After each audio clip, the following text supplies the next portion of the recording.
It's the 22nd of August 2021.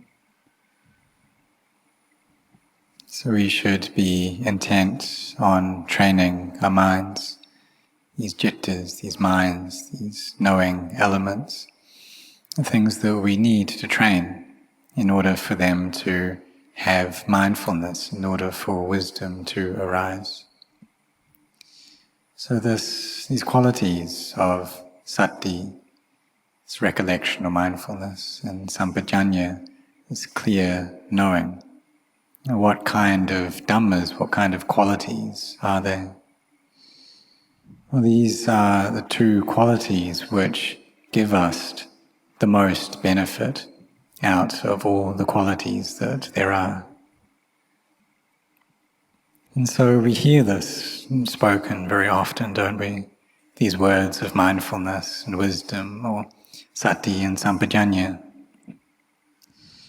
And we have a degree of knowledge as to what this wisdom is. There's wisdom in terms of the world and wisdom in terms of Dhamma. And so with this pañña in the world, there's that which we gain from our studies, from the subjects that we learn about, the wisdom that we use in our occupations. And then a higher wisdom still is that of quick-wittedness. And so these are the kinds of wisdoms that we gain from the things that we study from these worldly systems. And there are also some people who are able to think outside of the box and gain success due to these original ideas and putting these ideas into action. And there's also the wisdom involved in practicing the Dhamma.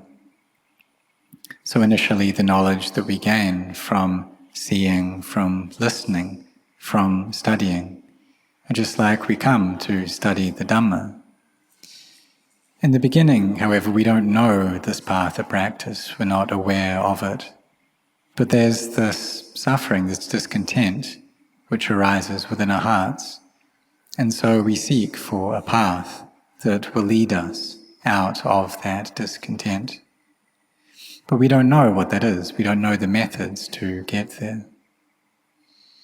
But the Buddha, he taught these methods that can lead out of suffering. And he already spoke this, he already taught this. And these methods we've come to know about, we've come to study, we've come to read in the scriptures.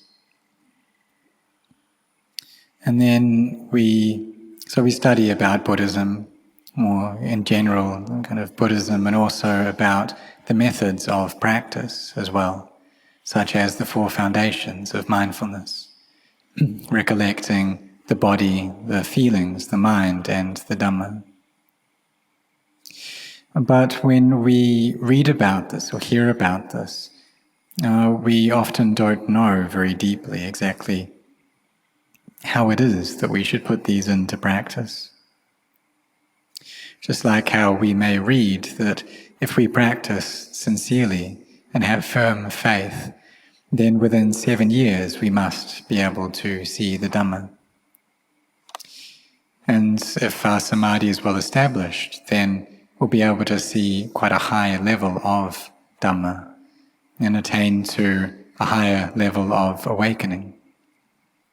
And so this is what is written there in the scriptures.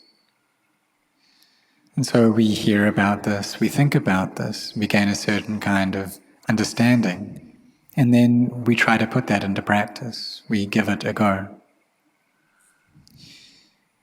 And then as we're studying along this path, then we start gaining a deeper understanding of the methods of the practice, such as anapanasati, this mindfulness over the in-breath and the out-breath, or using methods of contemplation in order to bring the mind to peace.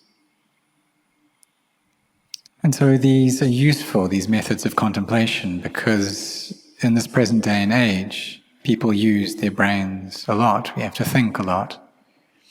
And our lives are very much, in our work, very much concerned with the internet, with technology. And all of these things, they happen very quickly. And the mind needs to be up to speed with them. It needs to be quick as well. And so we trained our minds to think quickly, and they proliferate very quickly. In previous times, the amount of thinking, the amount of proliferation that was going on in people's heads was much less. And so it was easier for them to train their minds and bring them to peace. But in this current communication age, it's very rare that during the day our minds are with the body, or with feelings, with the mind, or with the Dhamma. And that our minds are sent out, sent externally, so frequently. And that's why we just don't see and understand the Dhamma. So some people practice and train through using contemplation, contemplating the body as being something that's changing and constant, stressful, not self, using wisdom to bring the mind to peace. And in this case, then we should contemplate a lot. Because for some people, if they bring up these words of Buddha, Dhammo, Sangho, or try to stay with the chant, Itipiso, the recollection of the Buddha, that they're able to do that. And for some people, their minds just don't stay, they just get scattered. And so if by chanting, then the mind becomes peaceful, if it's not scattered, if it's collected instead, then we should train ourselves and use that. And then as we carry on training with that, then we may be able to visualize the letters of that chant within our mind.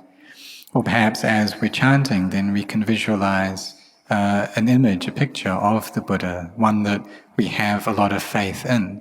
We may be able to see this as a nimitta. And if we can do that, then that's very good. And so this is the method of using peace first in order for wisdom to come up later. And so we have mindfulness, this recollection. And so if mindfulness is well developed already, if it's something that we've already practiced and trained with, then it will be swift. And if there are any of the defilements arising, then the mindfulness will be up to speed with them. It will be knowing, and we'll have a sense of ourselves, knowing that anger has arisen already, that this quality of Sati is coming up, knowing this. And then there's the sampajañña, this clear awareness of that anger, and knowing that we are still angry, that anger is still present. And so this is true for hate, for fear, for love. These qualities of Sati and sampajañña that know these. And so if that's the case, then these qualities are developed well already. And so where does this wisdom then come into play, and where does this come from? Well, if we have these qualities of Sati and sampajañña, then wisdom will naturally arise. The wisdom that we use to contemplate these defilements, these emotions, asking ourselves, what are we angry about? What are we fearful about? What do we hate? What do we feel love towards? And so this wisdom then comes up. But what about mindfulness? Where does this come from? Well, this in turn comes from wisdom. This arises from wisdom. So if our mindfulness doesn't come from right view, if it's not recollecting the right thing, then this is wrong mindfulness, this is miccha sati. In order to have samma sati, this right mindfulness, this needs to come from right view.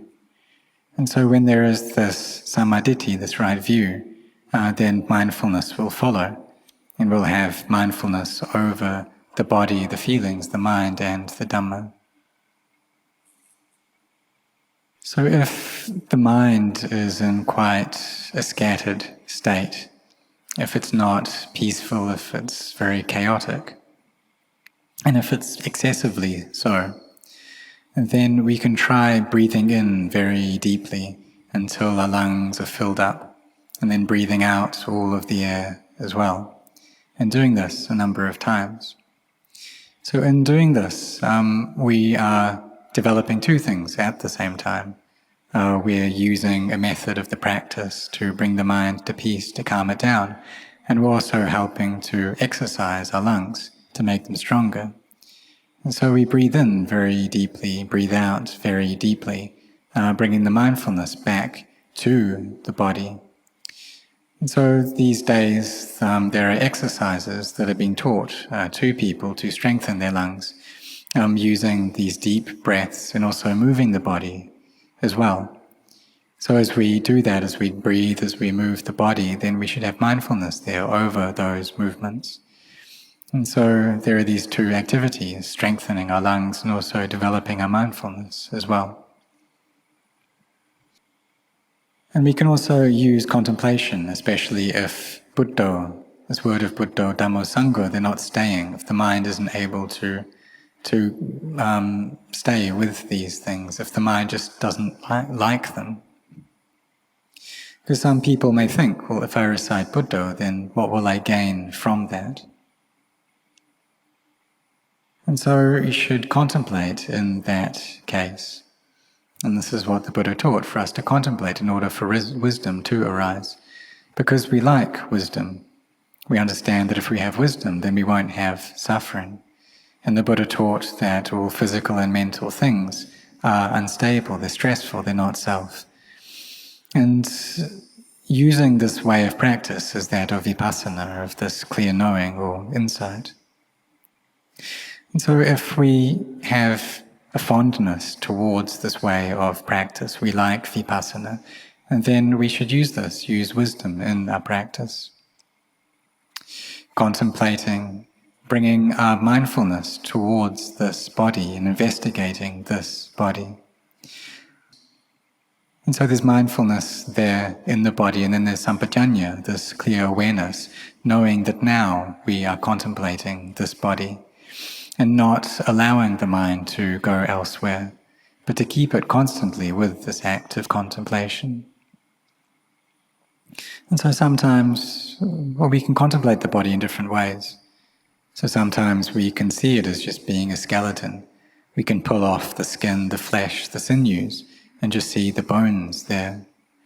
And maybe an image of this will appear clearly within our minds, seeing the bones deteriorate, seeing them break apart, and then when they've broken apart, seeing them coming together again until they form back into a skeleton. And there may be a nimitta, a mental image of this happening back and forth, this body falling apart, decaying, and then coming back together again, and then decaying again. And an image of this may arise within the mind. But if there's no nimitta, then we can use our thoughts first to kind of generate this way of seeing the body. And so this is using our wisdom in terms of the things that we've listened to and from the scripture, or read from the scriptures, and the things we've listened to from the great teachers. And then we think about these, we contemplate them, contemplating the body, separating it apart, pulling off the flesh, seeing the blood there underneath. And so we may see within this body all of the liquid parts there within, and see how the skin, which covers all of those liquids, is just very thin. And if it tears or splits just a bit, then these liquids start to come out. And we see how there's no self within that, it's all not self. And so we can think about things in this way, do it like this. And sometimes we're able to do that effectively, and sometimes we can't seem to be able to do it. Maybe sometimes we see an image within our minds of this, and sometimes an image doesn't come up. But don't worry about that. Just carry on thinking along these lines for wisdom to arise. Carry on investigating this body and seeing it as being something which is deteriorating, something which is inconstant, unstable. And see it as just being a heap of these elements of earth, water, fire, and air, and things which are always deteriorating, falling apart. And so there are many different ways that we can contemplate this body. There are many different angles at which we can perceive it. And perhaps we can look at the fire element in quite a subtle way and see the energy of that coursing through the body. Or we can perceive the liquids in the body in a very subtle way. And it's even possible to see the earth very subtly, in a very refined manner. And really all of these four elements we can contemplate in a subtle and refined way. If our minds are in a subtle state, then they'll be able to see the body in that subtle way. But in the beginning we need to use these thoughts, we need to use that kind of wisdom first in order to contemplate. And then we just carry on contemplating like this, and then the mind will be brought to peace. And so this is using our wisdom to cultivate samadhi, having this mindfulness, this recollection appearing. And this comes from right view. And then from that right view we have this right recollection, right mindfulness, and knowledge can arise. And so sometimes we need to use our thinking and use the studying, reading, and gain a kind of understanding that arises from that. And so there are Krupajans who bring up this kind of analogy of a child who is studying. And initially they may not be able to recollect the right answer, but when that recollection of the answer comes up, then they compare that to being mindfulness, to being this quality of sati or recollection. And so this is kind of a recollection that's concerned with our memory, concerned with our studies.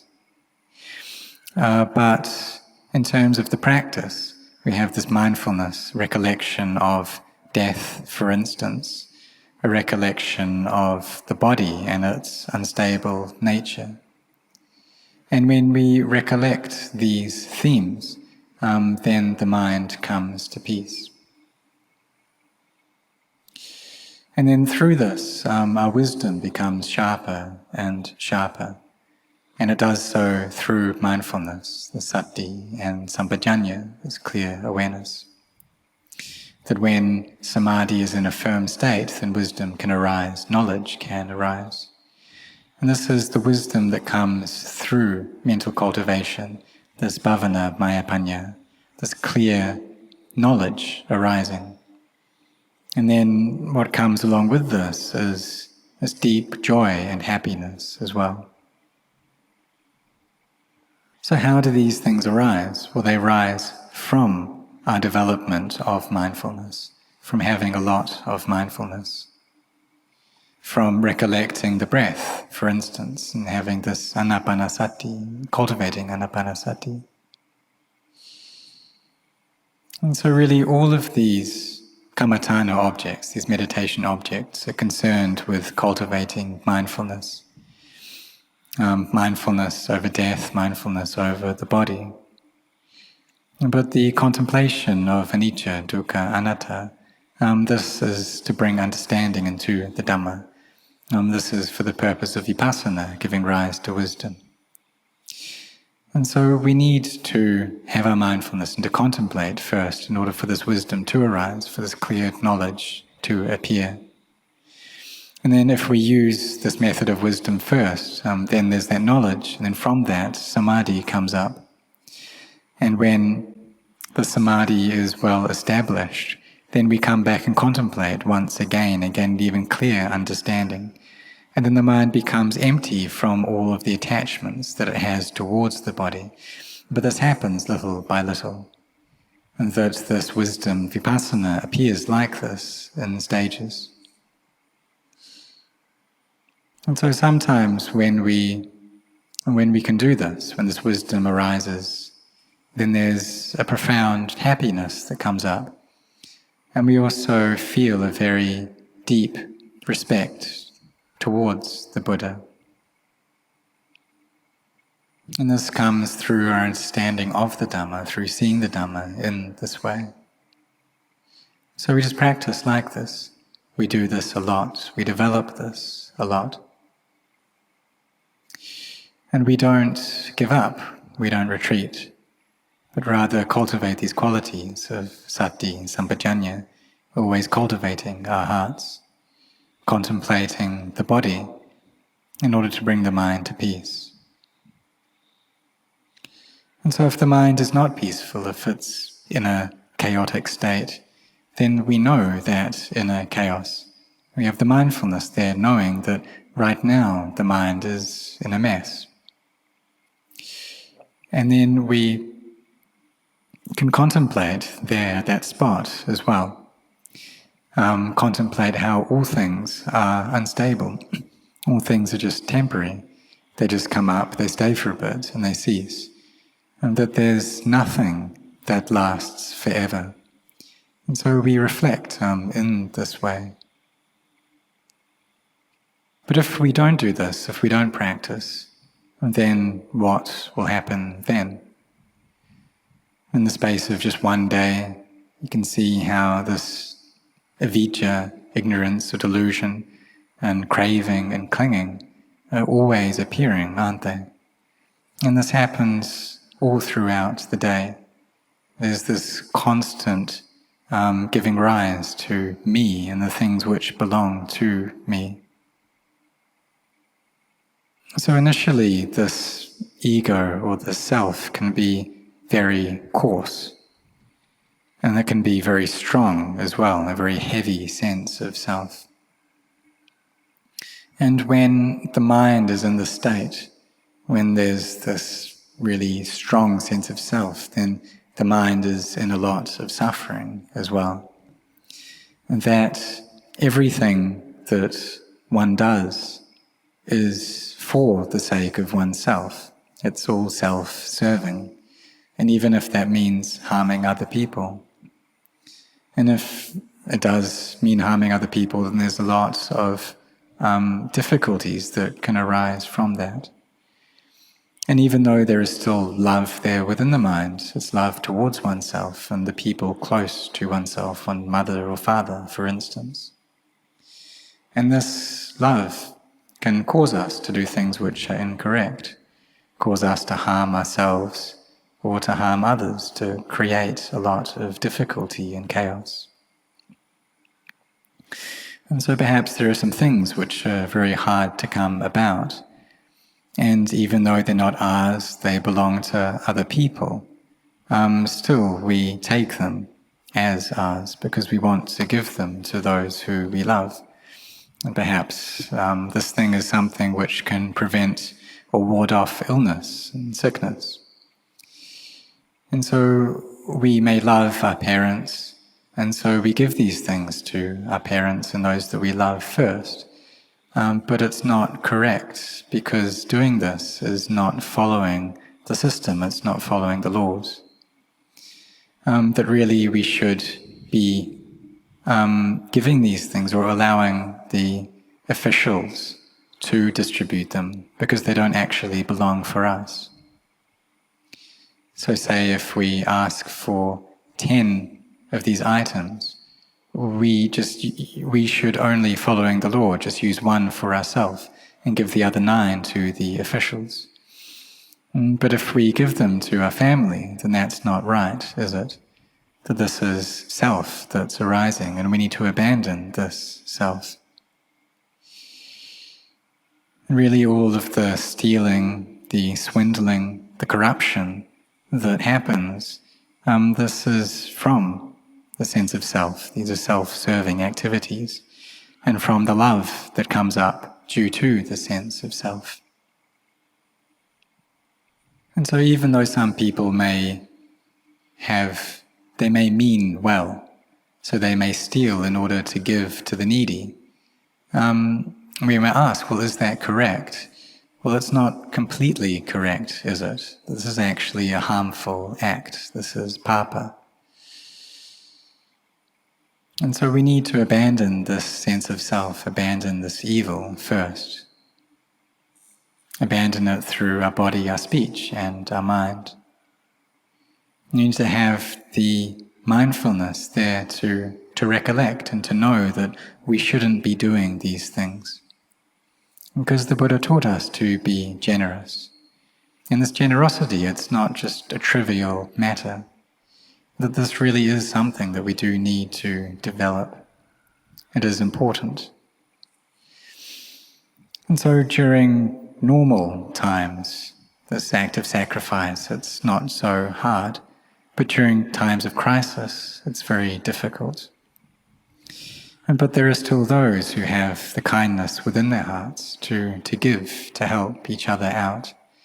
And seeing that in these times of difficulty, in these times where there are many hardships, many problems, and that there are those who can sacrifice through the energy of their body, the energy of their hearts, giving their wealth to help those in society, those who are going through a hard time, and those who have many problems in their lives. And so in this present day, there's this pandemic that's spread about, but there are also those who have hearts of kindness, who are helping those going through a hard time due to this pandemic, giving medicine, distributing food or blankets, clothing, helping out in many different ways. And these are all very, very good things to be doing, to have this kindness, this compassion within our hearts, and to be helping each other out in this way. And there are also those who help monasteries, who may go to stay in the monastery, have this firm faith in the Buddha, the Dhamma, the Sangha. And so they offer masks to the monastics, or offer medicines, the four requisites, come and offer food, or they may offer money and leave it up to the monastery, those in charge of the monastery, as to how that is used. And so this requires this faith within our hearts to help each other out, to have this effort to assist one another. And all of these are meritorious and good acts. And so when people are like this, when they're always sacrificing in this way, always have generous hearts, then there just won't be a feeling that they would want to have other people's property as their own. And even if it may be in times of crisis like this, they still don't want to take other people's things, even if those things are very difficult to find. Because they see that by doing that, one would be harming others, harming oneself and harming others as well. And that it's better to just follow the established systems and ways of doing things, that's safer, it's better to do it in that way.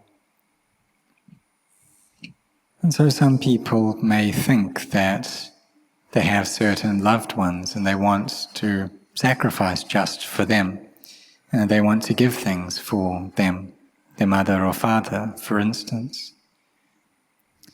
And is that wrong? Well, it's not entirely correct. And later on, they may develop sila and see how really being virtuous is better. And then come to sacrifice and have this quality of generosity as something that's just normal within their hearts and their lives.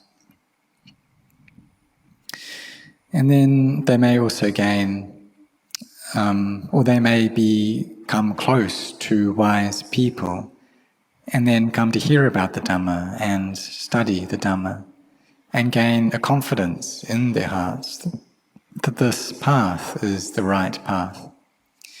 And so they then set their hearts on it, on practicing, on cultivating, in order to study, in order to gain knowledge, in order for wisdom to come up, so that this clear knowing can arise.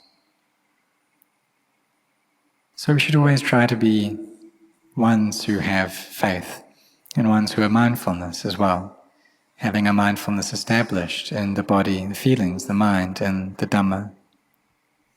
Having a mindfulness here having sampajañña, is clear awareness here, always looking after the heart so that wisdom can arise.